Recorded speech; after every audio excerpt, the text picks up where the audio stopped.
article about email etiquette, and we've been talking about communication using communication software. And so what are some of the things that you read about in that email etiquette article? So, Trey, what is something that you read about in the article? The thing at the bottom.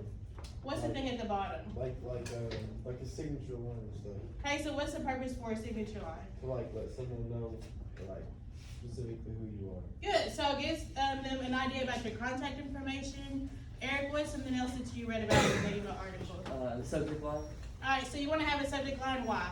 So then it like helps to grab the attention faster. Right, because I know sometimes when I'm scrolling through emails, if the subject line is not catching me, I'm probably going to be less likely to open that email up. So subject lines are important. Jaden, tell me one more thing that you read about in the article. Oh man, it's a long time ago. Okay, but what are you supposed to, something that you know is proper for emailing? What is something that you should include in there? Okay, so you know you're going to have a body, so Kevin, tell us something that your body should include for your email. Well, I wouldn't say that. I would just say that not use emoticons and things like that. Okay, so you want to make sure you keep it professional depending on who you're going to send it to. And don't stress the subject. I guess. Right, so you want to make sure that you don't seem like you're being demanding. You want to make sure that you have a good tone. So some of the things that you read about in your article, the things that you mentioned, of course, email etiquette, making sure we're being responsible online when we're communicating with others. But we want to make sure that we do all of these things. We have proper communication because we want to practice good communication skills. We want to make a good impression. So anytime you all email me and you tell me something about, that you're going to be missing school and you need to get your makeup work, it always leaves a good impression with me. And so I feel like it makes you seem like you're responsible and that you're motivated to get your work done. So sending professional emails can really make a difference about somebody's idea about you. You can also get the response that you're looking for. Sometimes in emails we have to ask really hard questions. And so when you have that professional structure, people are going to take you serious and be able to answer your questions a little bit better. It also allows you to make important connections. What type of connections are you going to be making now, especially like when you get ready to graduate high school? What are some of the connections that you make? All right, so Chance, college you said? Okay, what else did you say, Destiny? What type of connections? Very good. So some people may want to go straight into the workforce. And so you need to be able to communicate professionally through email about getting jobs. Juliet, who else might you be contacting when you get ready to leave high school? If we're thinking about going to college, you might be contacting people for what purposes? College. What did he say? So if you're thinking about scholarships, whether it's applying directly to the college, or you're starting here at the high school level for community scholarships, you also want to make sure that you make those good connections and you sound professional when you're sending emails. Alright, so what are some things that you should include in your email? Some of the things that you just mentioned a second ago. So Shindiari, tell me something that you should include in your email. A greeting. Okay, so you want to start off with a greeting, introduce yourselves, or you want to address the person that you're writing the email to. Logan, what else might you include in your email? Signature line. Okay, you might include signature lines to let people know your contact information. Andrew, what's something you would include in your email? Would you say like a BCC? Okay, so depending on who you're sending your email to, you might send a BCC, which means what? What does that mean? I forget what it stands for. But it just means it hides the people that you send it to. Yes, so it's one carbon copy and it hides who you're sending the email to. So if you had to maintain some level of privacy, or you want just that person to be able to respond directly back to you, you might use BCC. So some other things you want to make sure you include, obviously you want to include your body, but you also want to include in that body the purpose that you're writing the email. So in that article, it talks about having a professional greeting, introducing yourself properly, and letting people know what your request is or why you're sending the email. So sometimes in emails you have to ask a question, or sometimes you're the one that's providing information. So you want to make sure when you're writing your email, you're getting straight to the point, but then also that you have a good professional tone. You want to give that thank you or your closing remark. What's an example of a closing remark? Sincerely. Sincerely. What else did you say, Malachi? Respect. Respectfully is one. How else can you close an email? From your favorite sophomore. Okay. That works. Malachi, what would you say? Farewell. Okay, then you might say farewell, best regards, more wishes, and then your signature line includes your contact information on there. So some tips to remember whenever you are writing your email, you want to make sure that you use a professional tone, use proper written language. So this is what I see sometimes in emails. I see things like, the marker doesn't work. Okay, this is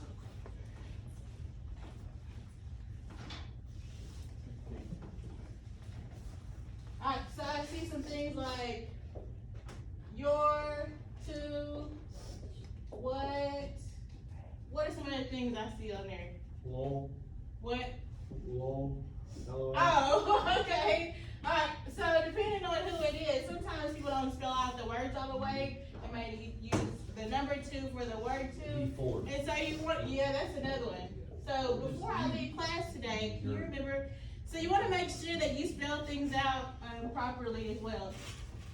So whenever you're going through your email, sometimes we get so used to sending text messages and we type like that. Make sure that you proofread your work. So you also want to make sure that you watch your tone. What do I mean by tone?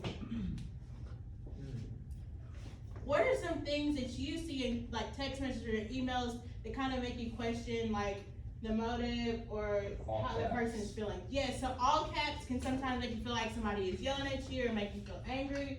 What else? Lots of exclamation Yes, points. lots of exclamation marks also can make you feel like, okay, so is this person really excited? Are they upset? Do they want me to do something right now? So whenever you write out an email, reread it, and sometimes if you feel like you're unsure about the tone of that email, let somebody else read it. We do that all the time in this department because we don't want to come off rude. We want to make sure that we're getting our point across using direct language. We don't want to insult anybody as well. So watch your tone. Even though you're not reading that email out loud to somebody, you still can create a tone in your emails. Don't make demands, so don't say, I need you to do this right now, I need you to read this email and reply back to me within 10 minutes and do exactly what I say.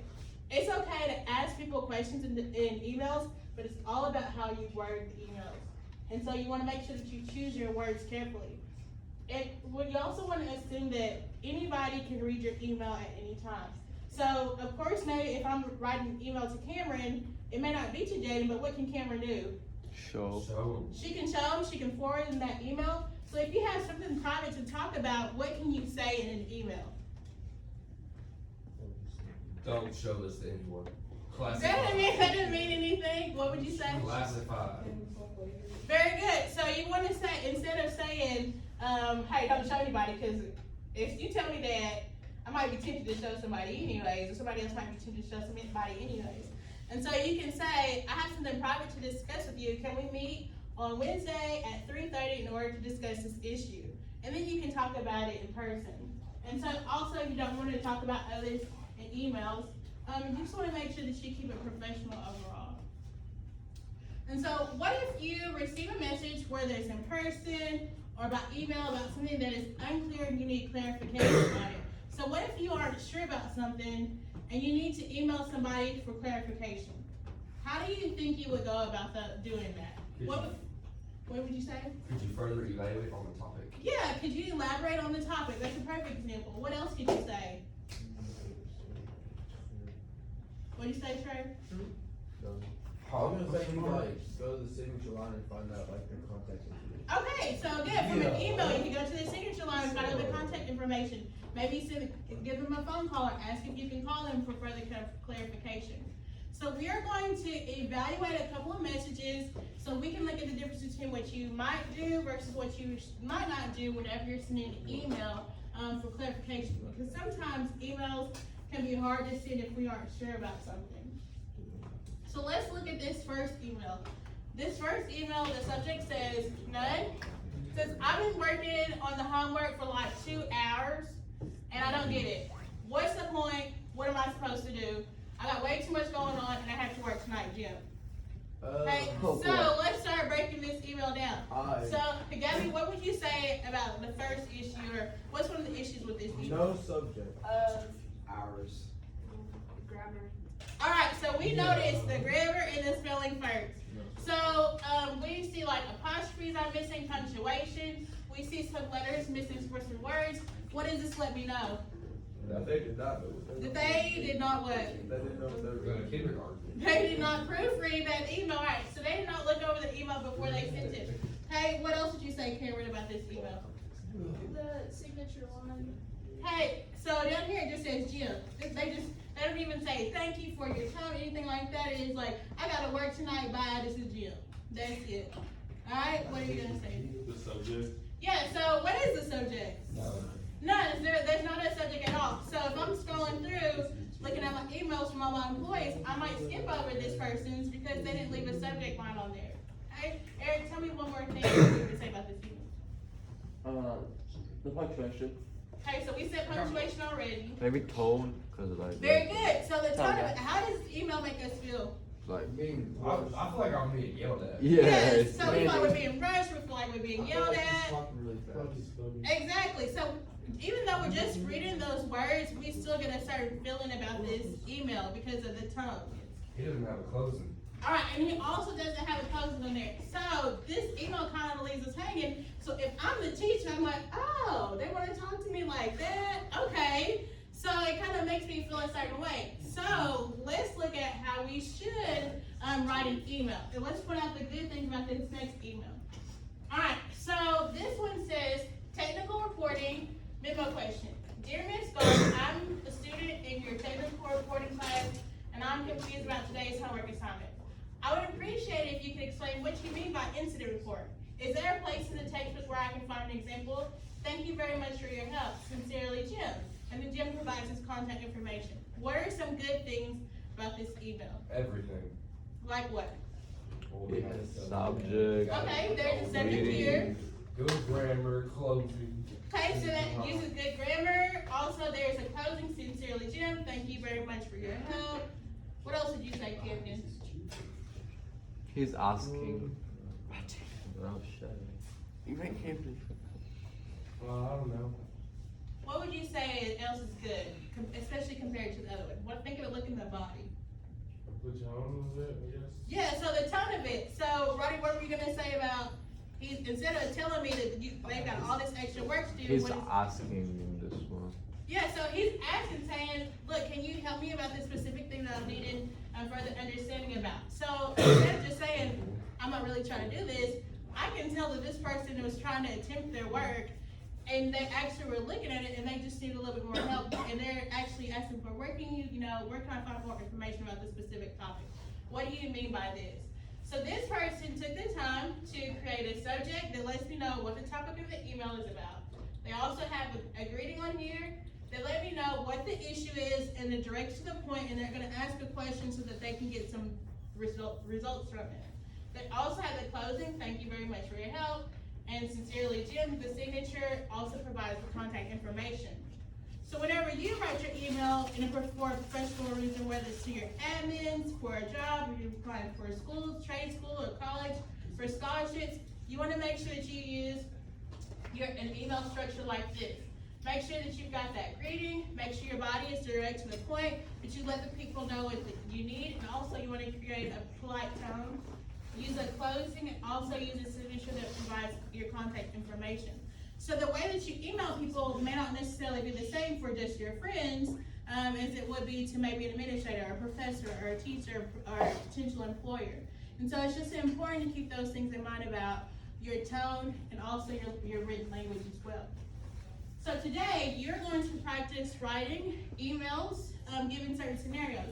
And so sometimes, like I said, the emails that you write are difficult, but it's all about how you word those things in your email.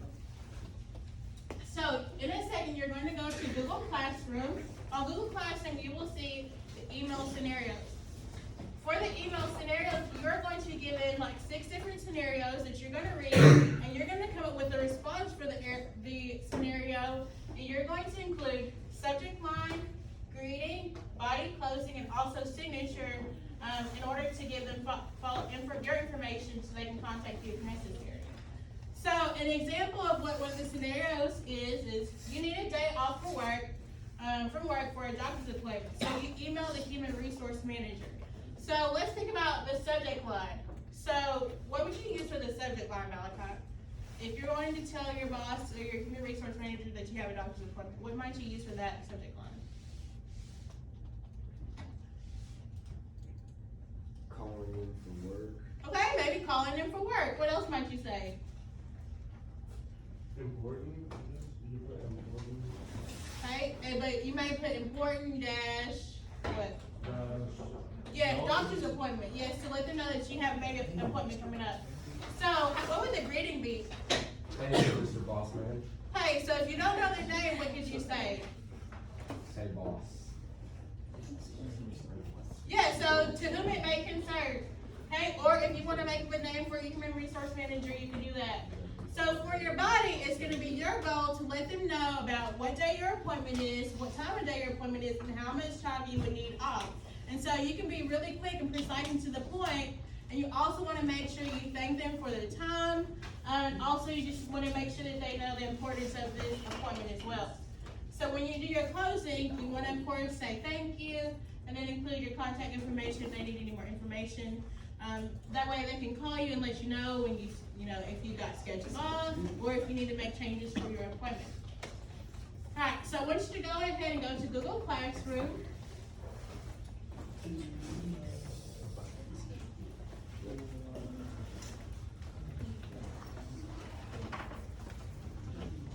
So on Classroom, it should allow you to make a copy of the worksheet.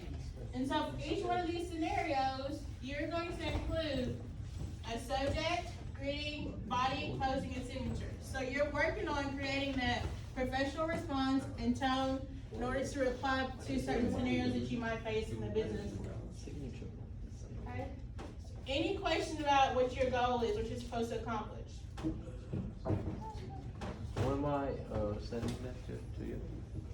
Okay, so on the different scenarios will tell you who you're going to be writing to. So if it doesn't say a specific name, you can either use to whom it may concern, or if you want to use my name or make up a name, it's okay. Any other questions? What time is it? Oh, I forgot we got outside so early. I had to schedule. Yes, sir. How'd you get to that? How was Trey's invitation? What is that? What edit? The signature?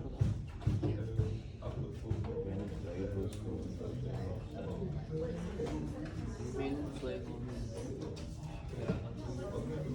Oh, wait, so you should be able to see it now. Or just Oh, she's just out there.